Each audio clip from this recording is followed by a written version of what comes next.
میرے والد صاحب کا انتقال ہو گیا، ان کی قضا نمازیں ادا کرنے کا طریقہ ارشاد فرما دیں۔ اب اگر ان پر قضا نمازیں تو اس کا حساب لگا لیں کتنی نمازیں قضا ہیں۔ 12 اور 15 کے درمیان لڑکا بالغ ہوتا ہے، 12 سال سے لے کر سمجھو 60 سال کی عمر میں انتقال ہوا۔ تو اس طرح یہ کہ جیسے نماز کا فدیہ اس میں صدقہ فطر کی مقدار میں، تو سپوز کریں گے وہ 100 روپے کی بنتی ہے، تو ایک نماز کا فدیہ آج کی تاریخ میں تو یہ 100 بنتا ہے۔ تو اب ایک نماز کا 100 روپیہ سمجھو ہو گیا، 5 نمازیں فرض اور ایک وتر، تو یہ 6، تو یہ 600 بنے ایک دن کے۔ اس طرح مہینے کے 18,000 بن گئے، 18,000 بن گئے، اور سال بھر کے 12 سے ضرب 18,000 کو دے دیں، 2,16,000 سال کے بنے۔ 2,16,000 میں اگر 3,000 پلس کر لیں گے تو یہ ایک سال کے روزے اور نمازوں کا 2,19,000 بن جائے۔ کیا بات ہے! تو یوں جیسے کہ آپ اتنی رقم ہے آپ کے پاس اور آپ دینا چاہتے ہیں، تو یہ بھی طریقہ ہے، اس کا ہیلہ شرعی کی اجازت ہے اس میں کہ کسی فقیر شرعی کو جو حقدار ہو، جس کو زکوٰۃ دی جا سکتی ہو، ایسا کوئی فرد آپ کی انڈرسٹینڈنگ ہے کسی سے، تو اس کو یہ دے دیں۔ وہ اس نیت سے اس نے اس کو پکڑ لیا، قبضہ کر دیا، اب اس نے آپ کو گفٹ کر دیا، آپ اس کو اپنے قبضے میں لے لیا، پکڑ لیا، آپ نے پھر اسی نیت سے سال بھر کے فدیے کی نیت سے دیا، تو یہ لوٹ پھر لین دین کرنے سے وہ آپ کے 60 سال تک کا یا 70 سال جو بھی ہو، یہ سارا فدیہ انشاءاللہ ادا ہو جائے گا۔ یہ ہیلا علماء نے لکھا ہے، کیونکہ ورنہ اتنی ساری رقم ہر ایک دے نہیں سکتا ہے نا، یہ آسان ہے۔ صحیح بخاری مسلم میں آیا ہے کہ اگر کسی شخص کے منت کے روزے رہتے ہوں، فرض روزے نہیں، منت کے، تو اس کی اولاد اس کی طرف سے وہ روزے رکھے۔ اس طریقے سے منت کا کسی نے حاجیہ عمرہ مانا تھا، اولاد کرے گی۔ منت کا صدقہ اور خیرات مانا ہوا تھا، اولاد اس کے مرنے کے بعد اس کی طرف سے ادا کرے گی خود فزیکلی۔ نمازیں نہیں پڑھے گی، نمازیں اگر نہیں پڑھی ہیں تو عذاب بھگتے گا، پیچھے آپ جتنی مرضی نمازیں پڑھ لیں کوئی فرق نہیں پڑنا۔ یہاں تو فقہ حنفی میں باقاعدہ انہوں نے ایک صدقہ فطر کے برابر ہیلا بنایا ہوا ہے، یہ پتہ ہے آپ کو؟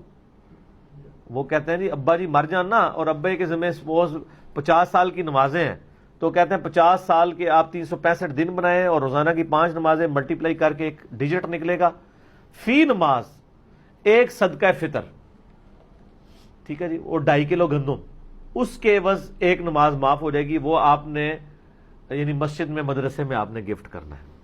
وہ سر وہ تو ٹنوں ٹن گندم بن رہی ہوتی ہے، تو اس کا بھی انہوں نے آگے سے سولوشن دیا ہے۔ وہ کہتے ہیں کوئی مسئلہ نہیں سر، اسی ہے نا، ہم ہیں نا، تو وہ بتاتے ہیں آپ کو کہ آپ یہ کریں کہ آپ 1 مہینے کا کر لیں، کچھ تو سانو دیو نا، تو کہتے ہیں آپ 1 مہینے کی گندم جتنی وہ نمازیں بنتی ہیں وہ آپ ہمیں گفٹ کریں، گفٹ اس کی طرف سے آپ ادا کریں، گفٹ نہیں، گفٹ تو وہ کرے گا واپس۔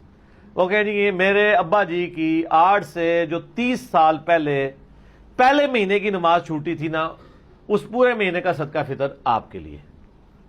تو آگے وہ جو عالم صاحب ہیں نا وہ لیں گے، وہ آپ کو کہیں گے اچھا جی یہ میں نے گندم یا پیسے اس کے ایکویلنٹ لیے، یہ میں آپ کو گفٹ کرتا ہوں، تحفہ تو آپ کسی کو بھی دے سکتے ہیں، تو وہ آپ کو واپس گفٹ کرے گا۔ آپ پھر اس کو کہیں گے اچھا جی 30 سال پہلے اس سے اگلے مہینے کا، اس طرح رہے گا۔ تو 1 مہینے کا کرتے کرتے کرتے پائے جی ابا بچ جائے 3 مہینے دے پیسے، تے کوئی مہنگا سودا ہے کسی کا ابا بچ جائے، یہ لانا بات ہے۔ قرآن میں لکھا ہے کہ اگر زمین بھی پوری فدیہ دے دی جائے تو اللہ کے عذاب سے بھی کوئی بچ سکتا، وہ تو قرآن ہے نا، کتابوں کا دین اور بابوں کا دین اور، وہ تو قرآن ہے نا۔ یہ بابے نے پھر ایک کہانی کرائی ہے، وہ کرتے کرتے کرتے کرتے پھر انہوں نے باقاعدہ پورا لکھا، انہوں نے کہا جب اینڈ ہو جائے نا جب، تو اینڈ پہ آپ اس کو دے دیں۔ انہوں نے باقاعدہ بتایا کہ اینڈ پہ جب آپ دیں گے تو اب وہ آپ کو گفٹ نہیں دے گا، اس کے پاس ہی رہنے دیں۔ اتنی انہیں محنت کرائی ہے، نال ہو کے ابا بخشوایا ہے، اے نا اینڈ تے پھر گفٹ لو دے گھر ہی ٹر جاؤ۔ سر دیکھ لیں بزرگوں کی تعلیمات کیسی ہیں کہ لوگ تو اپنی اولاد کی کرتوت کی وجہ سے منہ چھپاتے پھرتے ہیں جی، اور یہ اپنے بزرگوں کی کرتوتوں کی وجہ سے منہ چھپاتے پھر رہے ہیں۔ دیکھ لینا کہتے یار کی لکھ کے گئے رہے یار، یہ کہ لکھ چھڑیا نے۔ اس طرح کے بہت سارے ہیلے لکھے ہوئے ہیں، فتاوی عالمگیری میں یہاں تک لکھا ہے، ظاہر اب مرد یا عورت میں سے ایک ہی مال کا مالک ہوتا ہے نا عموماً، یعنی گھر میں زیورات ہیں سپوز، تو بیوی اگر مالک ہے وہ کہتے ہیں ٹھیک ہے سال کے بعد زکوٰۃ بنتی ہے، وہ کہتے ہیں سال پورا ہونے میں جب 1 دن رہ جائے نا تو وہ بیوی بلا کے خاوند کو گفٹ کر دے سونا، تو اس کا سال پورا ہی نہیں ہوا، زکوٰۃ ہی نہیں بنے گی۔ اور جب خاوند کا سال پورا ہونے لگے نا، ایک دن پہلے بلا کے اپنی بیوی کو گفٹ کر دے، پوری زندگی موجہ مارتے رہو، زکات ہی کوئی نہیں. یہ لکھا ہوا ہے، یعنی پورا باقاعدہ ہیلوں کے اوپر چیپٹر بنے ہوئے ہیں اور یہ طریقے بتائے ہوئے ہیں. اور یہی اصحاب سبت نے بھی کیا تھا، تو اللہ تعالیٰ نے ان کو بندر اور خنزیر بنا دیا تھا اس طرح کی شریعت کے ساتھ کھلواڑ کرنے کے اوپر. تو یہ سارے وہ اس طرح کے ہیلے کرتے ہیں. تو میت کی طرف سے نہ آپ نے نماز پڑھنی ہوگی، صرف منت کے روزے رکھیں گے، صدقہ خیرات کریں گے، حج اور عمرہ کریں گے،